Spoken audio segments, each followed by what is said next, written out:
Now let's tell you about the group that started this, Hamas. Who or what is the Hamas? It's a terrorist organization, but it calls itself a political party. It is, in fact, one of the two largest political parties in Palestine. Now, Palestine is divided into two parts, the West Bank and the Gaza Strip. The West Bank is controlled by a coalition called the PLO, the Palestinian Liberation Organization, led by a party called Fatah. So the PLO rules the West Bank. And the Gaza Strip is controlled by Hamas. This group is ideologically and politically motivated. It rules a population of more than 2 million Palestinians. And it calls itself the face of the Palestinian movement. Hamas gets its name from an Arab acronym, Harkat al-Muqawama al-Islamiyya, which translates to the Islamic Resistance Movement. Now, this group was founded by a man called Sheikh Ahmad Yassin, a Palestinian scholar and cleric. In 1967, there was a 6-day war. Israel won, and they took over Palestinian territory.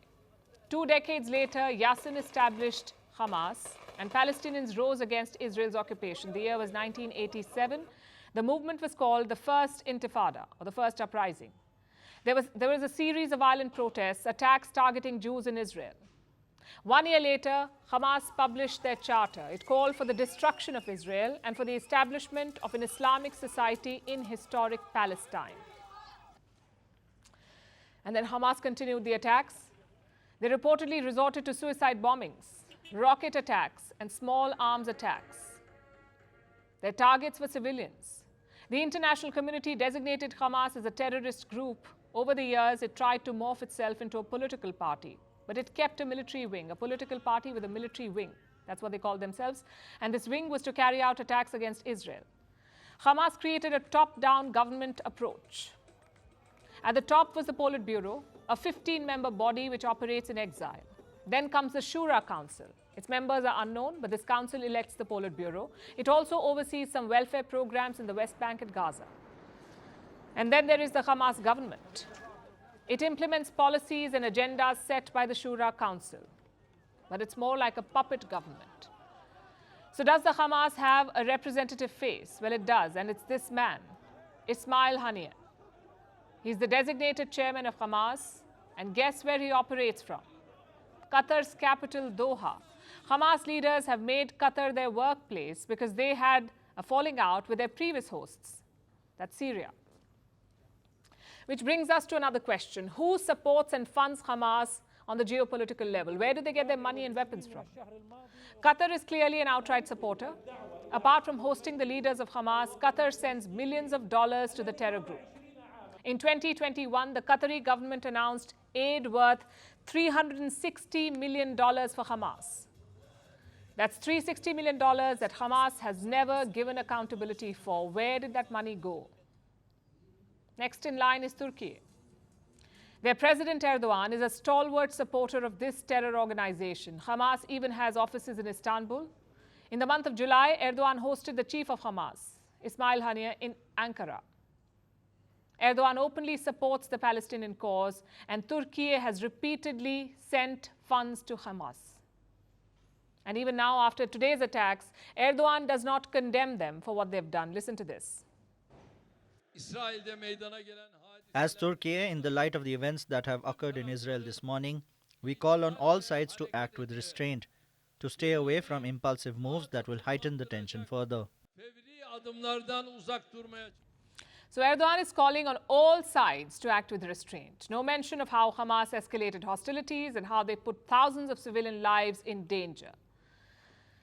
Despite Erdogan's open embrace of Hamas, he is not their top supporter. That title goes to Iran. Tehran provides Hamas with funds, weapons, and military training. It is common for Hamas leaders to meet Iranian leaders and clerics. According to a report by the US State Department, Iran provides almost $100 million every year to Hamas. What about the weapons? There's no clarity on how many they give or what kind, but here's what the Hamas chief says. Iran is their biggest donor of weapons. The Hamas leadership often visits Iran to plot against their common enemy, Israel. And they insist that this is not a proxy war, that they're not fighting on behalf of Iran, but they haven't found many takers. Over the years, American sanctions have forced Iran to cut funding to Hamas, but their relationship remains intact. So for Iran, Hamas is an ally. For Israel, it's a terror group. But how do the people of Palestine see Hamas? A poll was held in the month of June by the Palestinian Center for Policy Research, and they revealed some shocking numbers. Only 31% of the people in Palestine say that Hamas should represent them. A whopping 73% Palestinians believe that Hamas should not represent them. 73%. They say there's widespread corruption in Gaza and institutions run by Hamas. The poll also asked Palestinians another question. Who would they vote for if elections were to be held today? 56% picked the current Hamas chief, Ismail Haniyeh. And that's a clear majority, 56%. So what does that mean? It means that the people of Gaza do not trust the governing ability of Hamas, but Haniyeh continues to be a popular figure. Ever since Israel withdrew from Gaza in 2005, Hamas has taken up the role of the de facto authority here. Over the years, they've purged political opposition. The Gaza Strip has remained under their strict control. Hamas has maintained its popularity with social service and the call to raise militias against Israel. But this time, they may have gone too far.